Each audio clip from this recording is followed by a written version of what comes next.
We finally found out what happened with Ricky Nelson, and it's not good. Eric Hilliard Nelson was born Ricky Nelson on May 8, 1940 in Teaneck, New Jersey. Ricky Nelson was famous artist's son and the son of Ozzie and Harriet Nelson. He was pretty much born into show business. He was involved in show business from a very young age, playing with his family on the long-running radio and later TV show The Adventures of Ozzie and Harriet. In the 1950s and early 1960s, many American homes watched a show called Nelson Family that followed the daily life of the Nelson family. Ricky grew up in front of millions of viewers. His charm, good looks, and natural ability made him a fan favorite right away. Nelson, on the other hand, was able to break away from the limiting image of a family sitcom star by following a very successful music career. Back when rock and roll was still seen as controversial by older people, Ricky Nelson became one of its most admired and enduring figures. His first song, I'm Walkin', rose to the top of the charts right away. It was a cover of Fats Domino's hit.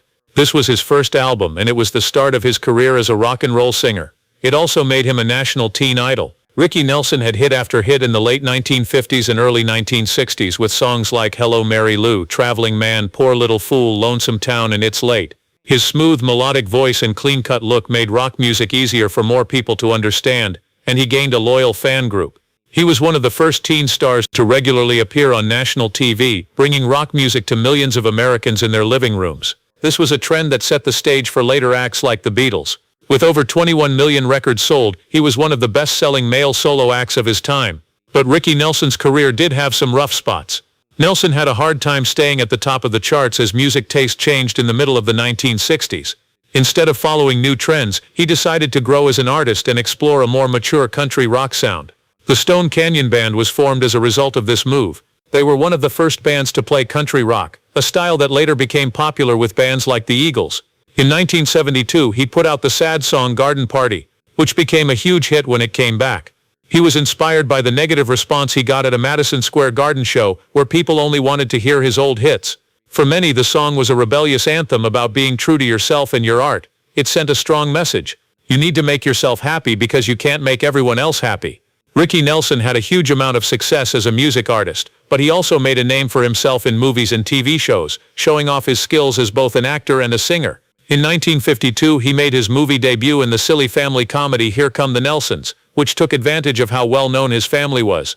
The next year, Nelson had a small but memorable part in the story of Three Loves. The famous Vincente Minnelli was in charge of this MGM show.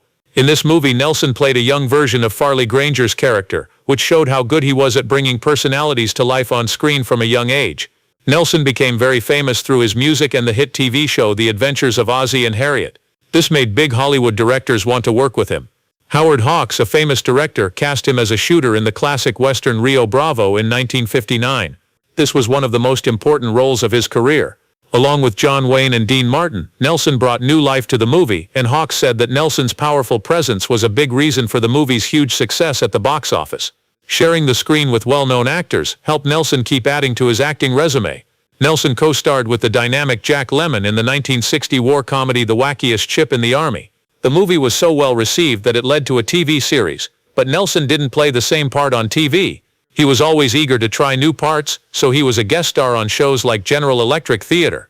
His performance in the episode The Wish Book showed that he could act in addition to singing. As the lead actor in the 1965 love comedy Love and Kisses, Nelson worked with his father Ozzie Nelson, who also wrote and directed the movie. Jack Kelly was also in the movie, and Ricky got to show off his playing skills along with his charm and musical skills, making a feature that is both touching and fun. During the late 1960s and early 1970s, Nelson's TV guest appearances became a regular part of his work. In an episode of Hondo, he played the notorious outlaw Jesse James. In 1969, he was in the classic western The Over-the-Hill Gang with veterans Walter Brennan and Pat O'Brien. He continued to appear in popular shows like McCloud, The Streets of San Francisco, Owen Marshall, Counselor at Law Petrocelli, and A Twist in the Tale. Nelson played the part of Tony Eagle on the Hardy Boys' Nancy Drew Mysteries, which was a notable guest role. Along with showing off his acting skills, he also sang some of his biggest hits in the episode, which made fans of both his acting and singing happy. Nelson was also on the well-known show The Love Boat, adding to his long list of different TV jobs. In the 1980s, Nelson continued to work in TV movies like 3 on a Date and the teen comedy High School USA 1983, playing supporting parts. This showed that his talent and charisma kept him in demand across many types of entertainment. Ricky Nelson's playing career, whether on the big screen or the small screen, was a lively and exciting addition to his many artistic contributions. Ricky Nelson was one of America's most popular teen heroes when he was younger. His clean-cut look, smooth voice, and boyish charm won over millions of fans. Fans in the media paid him a lot of attention because he was so famous, so it wasn't a surprise that a lot of young women liked him.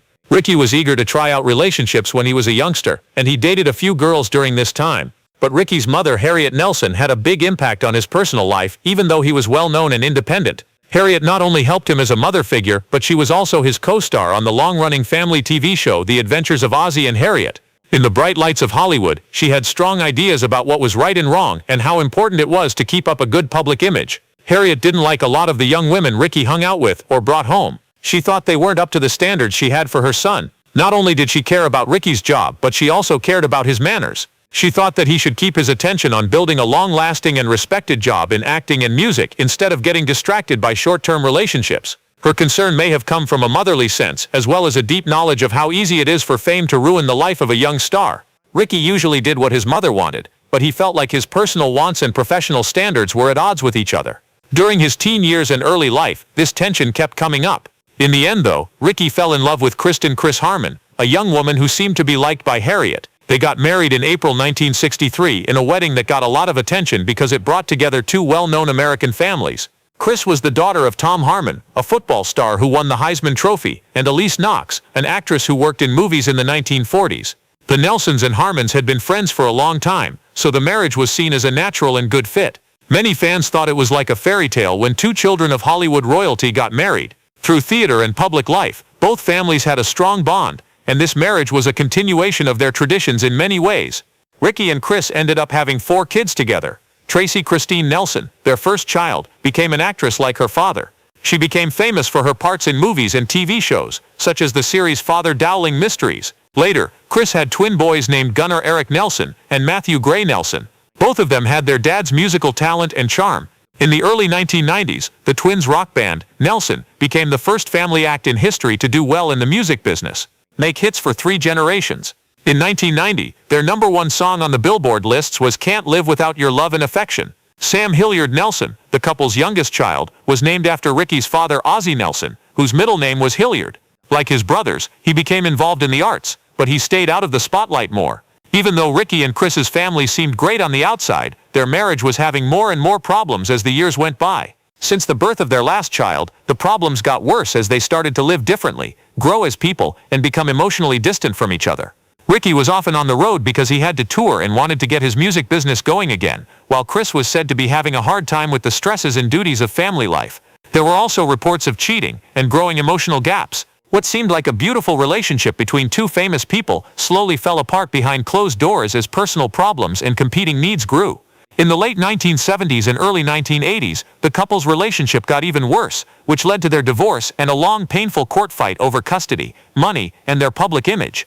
In December 1982, they got a divorce, ending a marriage that had lasted almost 20 years.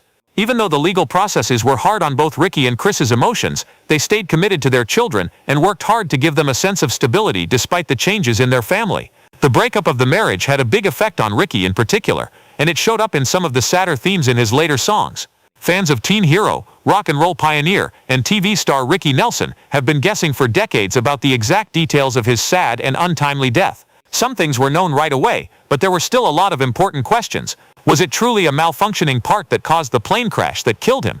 There must have been something more evil going on with that flight on December 31st. Over the years, people became deeply interested in and saddened by the secrets surrounding Nelson's death. With new information from witnesses and insiders, along with years of research and expert analysis, the whole story is finally clear.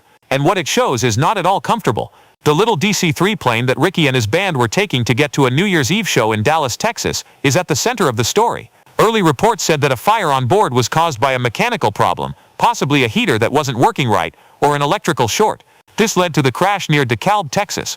2 pilots amazingly made it out of the plane fire alive, but Ricky Nelson, his fiancée Helen Blair, and 5 band members died in the fire. After the disaster, rumors started to spread. Some said it was because of drug use, others said it was because of bad upkeep, and still others thought it was sabotage or some other kind of hidden crime. For years, the cause was unclear to the government. The National Transportation Safety Board finally decided that the fire started in the cabin, most likely because of a heater that wasn't working right. However, they couldn't say for sure where the spark came from. At the same time, newspapers and fans were full of rumors.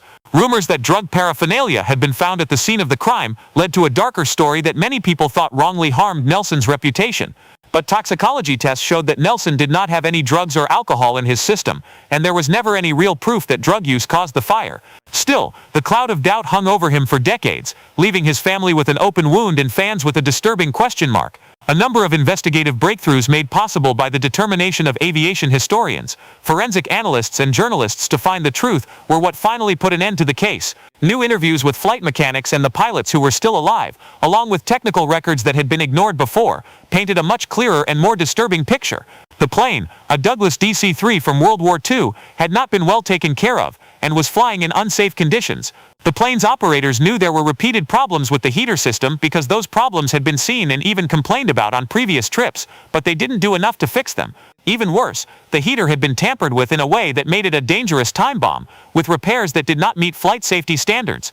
The heater was right under the floorboards of the cabin, close to things that could catch fire. When it broke down during the flight, it started a fire that quickly filled the cabin with smoke and poisonous fumes. The people had no chance because the plane did not have a fire extinguisher or fire-resistant insulation. Forensic reports say that Ricky Nelson and the others probably died from breathing in smoke before the crash landing. The pilots were able to get out of the plane through the windows in the cockpit, but it was too late for everyone else in the cabin. It was the scariest thing to learn that not only could the fire have been stopped, but the people who were in charge of the plane knew it was unsafe but still let it fly. The flight was a disaster waiting to happen, as we can now see. The last mystery, how such a well-known person could die in a tragedy that could have been avoided, was finally solved, but not in a way that makes people feel at peace. Instead, it has made people even more sad and angry. Ricky Nelson was a beloved performer who went from being a kid star to a musical legend. He died not because of bad luck or personal failure, but because of careless people and a system that didn't work right. Now that the truth is out in the open, it's hard to take. It shows an awful accident that could have been avoided, and makes us remember that even famous people can be hurt when the people who are supposed to keep them safe fail.